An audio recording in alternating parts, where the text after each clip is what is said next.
Hello everyone, আমার mini ব্লগে সবাইকে ওয়েলকাম। তো আজকে 100 ডেজ চ্যালেঞ্জের হলো থার্ড ডে। তো আজকে সকালে মাম্মামকে দেব দুধ দিয়ে ছাতু। তো গণেশের এই ছাতুটা ইউজ করি। তো দুধের মধ্যে আমি ওই 1 চামচের মতো দিয়ে গুলে দিয়েছি। আর ও কিন্তু ঘুম থেকে উঠে সবার প্রথমে ওটাই খেয়েছে। আর দেখো পুরোটা ফিনিশও করে দিয়েছে।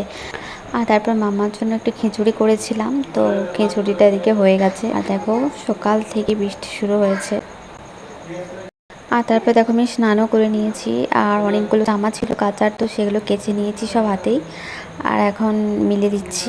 ওয়েদারটা যদিও খারাপ, কিন্তু কিছু করার নেই, বাইরেই মিলে দিলাম।